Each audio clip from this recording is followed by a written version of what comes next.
Last 1 week வந்து எனக்கு scout and guide basic training எடுத்துக்கிறதுக்கான ஒரு வாய்ப்பு கிடச்சிச்சு. அது எப்படி இருக்கும் அப்படின்னு பார்த்தீங்கன்னா, இது ஒரு 7 டேஸ் கேம்ப்பு. நம்ம ஹவுஸ் ஒய்ஃப் கூட இதை நம்ம அட்டன் பண்ணிக்கலாம்.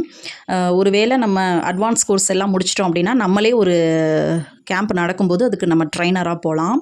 அங்கே இருக்கும்போது ஒரு மிலிட்ரி ஆஃபீஸ்க்குள்ளேயே இருக்கிறது மாதிரி ஒரு ஃபீல் ஆகும். Songs, dance, camp fire, March fast பண்ணுறது எல்லாமே ஒரு பியூட்டிஃபுல்லான மெமரி. நம்ம லைஃப்பில் சில விஷயங்களை திரும்பி பார்க்கும்போது ஒரு ஹாப்பியாக நம்ம ஃபீல் பண்ணுவோம் பார்த்தீங்களா, அந்த மாதிரியான ஒரு மூமெண்ட் இது. எனக்கு அமைஞ்ச டீமும் சரி, ரொம்பவே ஒரு சூப்பரான டீமு. எல்லா விஷயங்களையும் நாங்கள் சேர்ந்து பண்ண விதம் எல்லாமே எனக்கு ரொம்பவே பிடிச்சிருந்துச்சு. அது கேம்பில் சிந்தியா அப்படின்னு சொல்லிட்டு ஒரு பாசிட்டிவ் வைபுள்ள ஒரு பர்சனையும் நான் சந்தித்தேன். இவங்க வந்து பார்த்தீங்கன்னா ஃபுல் ஆஃப் பாசிட்டிவிட்டி. இவங்க படித்ததெல்லாம் தமிழ் மீடியம் தான். ஆனால் இவங்களோட இங்கிலீஷ் ஃப்ளூயன்சி பார்த்தீங்கன்னா வேறு லெவலில் இருந்தது. எனக்குள்ளேயுமே நம்மளும் இங்கிலீஷ் பேசலாம் அப்படின்ற மாதிரி ஒரு கான்ஃபிடென்ட்டும் எனக்கு கிடச்சிருக்கு. இந்த மாதிரி கேம்ப் கிடச்சா கண்டிப்பாக நீங்களும் மிஸ் பண்ணாதீங்க.